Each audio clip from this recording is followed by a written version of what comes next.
Today, we're going to be looking at the next-gen stat charts over at NFL.com. We're going to see how these wide receivers were running routes yesterday, how they were getting targeted, and how they were scoring fantasy points so we can prospect out for the future.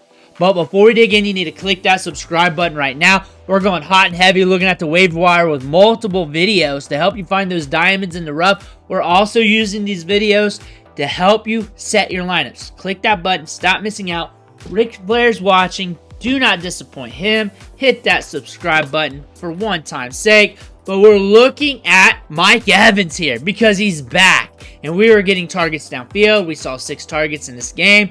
We're running some outs. We're getting some deep shots. A little bit of ins. A little bit of work going to Mike Evans. And we're just happy he's back. 5 catches, 68 yards. Nothing grandiose.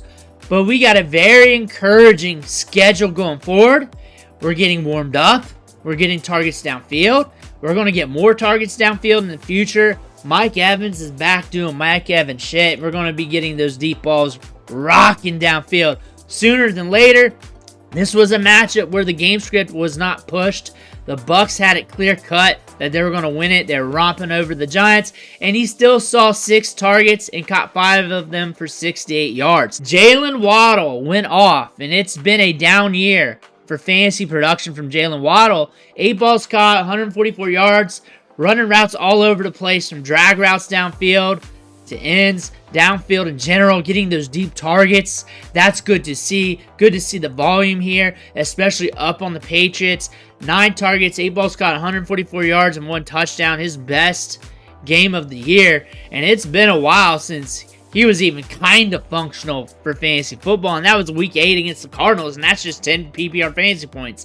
Like an ugly wide receiver 3 week. It's been an ugly year for Waddle. A lot of people dropped him too because I can't blame them.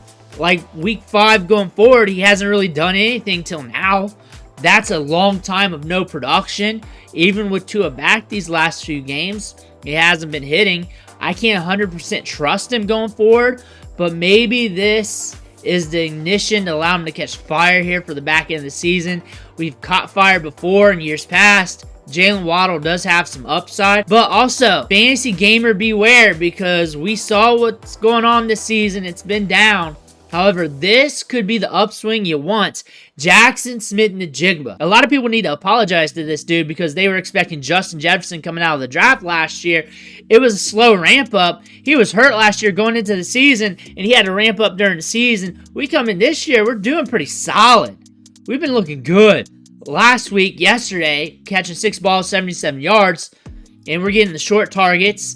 We're also getting some deeper targets as well. And it's really game script dependent on how deep those targets go. But we're getting volume too. Since week 7, 6 targets, then 7, then 13, then 11, and 7. All of them over 5 targets. Expect them to get volume. Don't be scared to start them. You got a rough matchup on the road against the Jets. But after that, you got Cardinals, Packers. He's getting work. He's getting opportunity. And he's cashing in on that first-round status right now. He's starting to look like a first-round wide receiver. He's starting to score your fantasy points. Jaxon, Smith-Njigba has been looking good. Jameson Williams, 5 catches, 64 yards. He's been up and down this season. Start off hot and then down and up, down and up, down and up all season long. Honestly, I've been telling you this for the last few years. That's what he's going to be like. Once he's healthy, once he's back from these suspensions, he's going to be up and down. Kind of like Will Fuller. We created the term Will Fuller effect due to talking about Jameson Williams so much, waiting for him to come back because he has so much upside with that speed. Also, he's got good route running. However, due to the deep ball effect, those targets will sometimes get missed. Drops, overshot, undershot, that's just how the game is played. But when you bring in deep shots downfield, you can get that money. He also gets you yards after the catch. Last week, 7 targets in this matchup. Week prior, 6. The week before that, 5. Jameson Williams is getting work. He's got opportunity to score big on any given week. He also has the opportunity to bust badly on any given week. You cannot predict it due to the matchup. It's whether or not you bring in those deep balls or you got space to get a lot of yak. Yards after the catch because J-Mo has the speed to do it. DJ Moore, we're back to cooking after a big-time drought. Caleb Williams has been up and down this year. He's a rookie. He's a rookie. He's still learning the NFL game, but he's also flashing. He's also had some moments this year, and it looked good yesterday against the Vikings. He cashed in, 7 catches, 106 yards, and a touchdown. We saw this earlier this season. We're starting to revert back to that. We could be huge down the stretch. Remember, we're dealing with a rookie quarterback. Things could be up and down, as it probably will be with a rookie quarterback. But still, DJ Moore still has some gusto to his game, and he's a guy you hate to bench. And right now, these last 5 weeks or so, you hate to start as well, but he's starting to hit for you in fantasy football. He's starting to gear back up. Jakobi Meyers. We're watching the quarterback situation here, and the volume is going to be there. I can definitely say the volume is going to be there. Look at this route chart. There's 15 targets on it, 121 yards. The volume will be there. The fantasy points, we cannot predict. I can definitely tell you he's going to run a lot of routes, get a bunch of targets, 5+ at least going forward. We'll see. We got a rough matchup coming up against the Chiefs. Not an auto start, but still a guy that you're throwing in there if you don't really have much at the wide receiver position. I talked to some people, and they were down 80-90% of their roster due to bye weeks. So they had a rough patch of starting players, starting backup running backs, ancillary wide receivers, and everything else. Really depends on how you're hurting going into week 13. But I can tell you this, there will be a lot of targets going his way. He'll be out there running a lot of routes. You just got to see if we can connect, get some accurate targets. Terry McLaurin. I'm not surprised this chart looks like this. I'm not surprised at all. This is what I imagine Terry McLaurin doing in a lot of games. Just getting that deep shot, housing it, getting you 100 yards. You're sweating bullets during the whole game. Then all of a sudden, bam, whips it out on you. Terry McLaurin's that type of player. He's got that 4.3 speed, good route running. Jaden Daniels was kind of cooling off, but we kind of had I don't know how to say it. It wasn't hot, but he wasn't cold. He was just kind of getting it done, pushing it downfield, but not enough. We had some errors, but enough to fuel fantasy production. He was off and on in the game. We're starting to ramp it back up, though, because it was better than what we were seeing weeks prior. Pushing it downfield, accurate D-ball. Terry McLaurin's always going to be alive to do something. He's been hitting more often than not. He's only got one down game since, week 2? Only one down game since then. Has been solid this season. Puka Nacua, I'll always show his route charts because he's always all over the place. Not every player or wide receiver gets a route chart. It's mainly the top wide receiver in every game.